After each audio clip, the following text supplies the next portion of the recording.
If you're seeing this in November, then you are one lucky witch. Because this month, I'm going to be telling you about every single piece in my bone set, starting with, the key. That's right, my witches. It's Bonevember. Or Novembone. Take your pick. I'm starting with the key for a couple of reasons. First, because it's freaking badass. I mean, look at it. Second, because it was the piece that convinced me that it was time to start doing bone readings. Story time. So my sister Rebecca has been a bone witch our entire lives. While the other kids were out playing on the playground, she was collecting cool bones in the forest. And intuitively, she started using these bones for divination.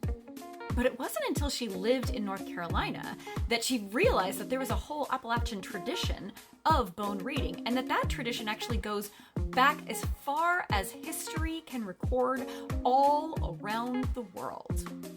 That's when she learned the four corners method of bone casting. She also makes art and jewelry with the bones, and she'd been selling them at metaphysical markets for a while. I started helping out around Halloween of last year, and I suggested, hey, let's put out a sign that says free bone readings today and just see if anyone's interested. All day long, people were interested.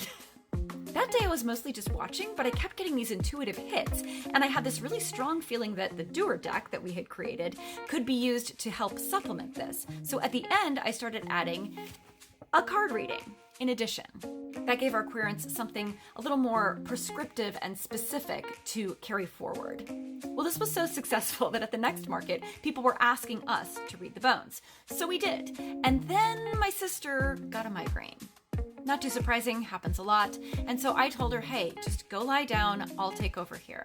And someone sat down and asked for a bone reading. And I was about to say, hey, our bone reader will be back in just a little bit, she's not feeling well, when I got this just overwhelming feeling like, no, you're gonna do this reading. And so I did.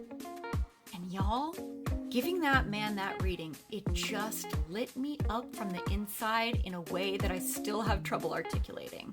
It's like everything within me was just screaming, yes, this is for me.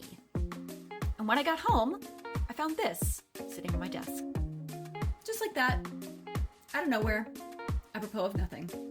Well, I immediately assumed that my husband or someone from my household had put it there, but nope. Nobody was claiming responsibility for this, and in fact, nobody could figure out what it opened.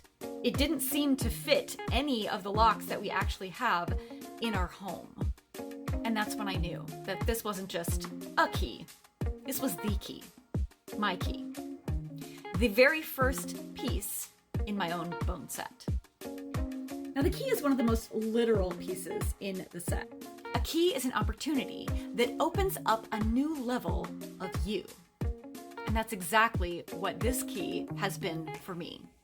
My sister and I now work as a team, throwing the bones and giving people interpretations that include that card at the end.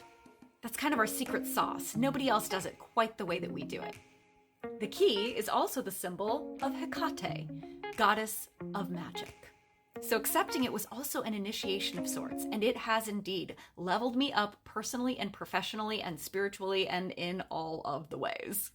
And there you have it, my witches, the story of the key. Join me next time when we'll dive into my second favorite bone, serendipity. Happy Bonevember, or Novembone. Which do you like better? Tell me in the comments.